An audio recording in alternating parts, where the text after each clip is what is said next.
Session court میں بھیج دیا مقدمہ کہ فوجداری مقدمہ چلایا جائے، کرمنل پروسیڈنگز کی جائیں، جس کی اگر عمران خان کے اگینسٹ فیصلہ آیا تو جس کی سزا 3 سال قید بھی ہو سکتی ہے اور نااہلی بھی ہو سکتی ہے عمران خان کی۔ اس توشہ خانہ ریفرنس کو یا کیس کو نیب نے انکوائری سے انویسٹیگیشن میں بدل دیا، یعنی اگلے سٹیپ پہ آ گئے اور عمران خان کو 17 جولائی کو طلب کیا ہے۔ عمران خان حاضر ہوں۔ میں کئی مرتبہ پہلے بھی کہہ چکا ہوں کہ عمران خان صاحب کو اپنے تحفوں کا حساب دینا چاہیے، لیکن یہ بھی میں کہہ چکا ہوں کہ جب زرداری صاحب اپنے تحفوں کا حساب نہیں دے رہے، جب نواز شریف اپنے تحفوں کا حساب نہیں دے رہے، جب شاہد خاقان عباسی اپنے تحفوں کا حساب نہیں دے رہے، جب اسحاق ڈار اور بلاول بھٹو اپنے تحفوں کا حساب نہیں دے رہے، اور جب 1200 گھڑیاں، 4000 تحفے اور 20 سالہ ریکارڈ میں صرف عمران خان کو سائیڈ پہ کر کے تو ان کا روزانہ کی بنیاد پر کیس چلے گا اور باقی ساری موجیں کریں گے تو یہ مذاق ہوگا، یہ ایک سیاسی انتقام گنا جائے گا اور یہ احتساب نہیں ہوگا بلکہ یہ سیاسی انتقام ہوگا۔ قانون، آئین اور احتساب ان کی نظر میں کوئی بھی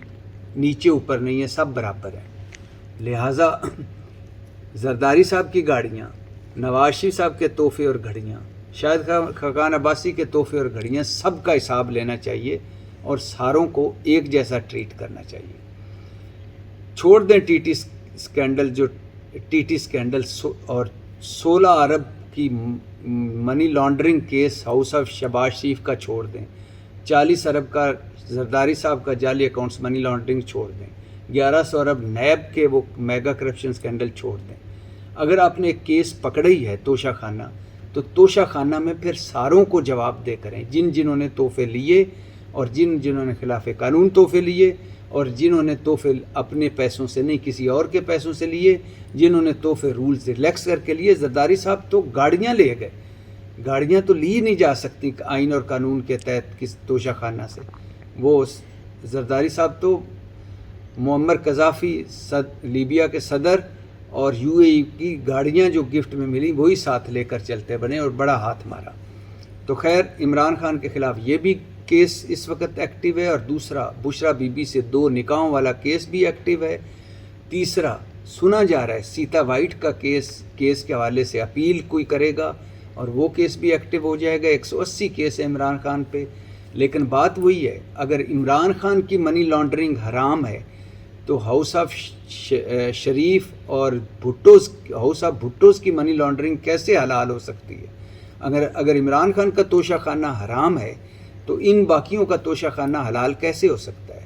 اگر عمران خان سے بشرا بی بی اور فرح گوگی، بزدار اور مانیکس کا حساب لیا جا رہا ہے اور کہا جا رہا ہے کہ یہ ان ساروں کا حساب تم دو گے، تو پھر بلاول اپنے والد کا حساب کیوں نہیں دیتا؟ اور نواز شریف اپنے بچوں کا حساب کیوں نہیں دیتا؟ شہباز شریف اپنے بچوں کا حساب کیوں نہیں دیتا؟ دیکھیے، اگر بلاول سے پوچھا گیا، انہوں نے کہا کہ مجھے نہیں پتا کہ پریزیڈنٹ زرداری نے کیا کیا ہے، میں بری ذمہ ہوں۔ نواز شریف صاحب اگر اپنے بچوں کا، آل اولاد کا کہتے ہیں کہ مجھے نہیں پتا کہ میرے بچوں نے کیا کیا ہے، شہباز شریف اگر کہتے ہیں کہ میرے اہل خانہ اور میرے دونوں بیٹوں نے جو کچھ کیا مجھے اس کا نہیں پتا، تو پھر عمران خان سے فرح گوگی، بزدار اور مانیکس کا حساب کیسے؟ دیکھیے، سمپل سی بات ہے، ایک سیدھی سی بات ہے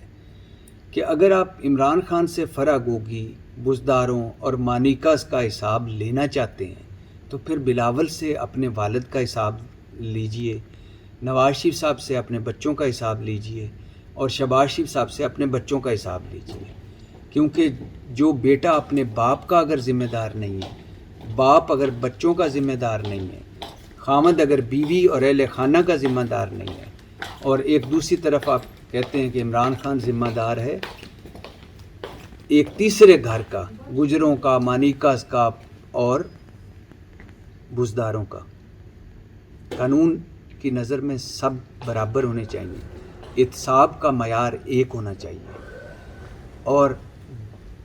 احتساب تبھی ہوتا ہے جب اس کی نظر میں سب ایک ہوں، پیمانہ ایک ہو۔ پاکستان زندہ باد۔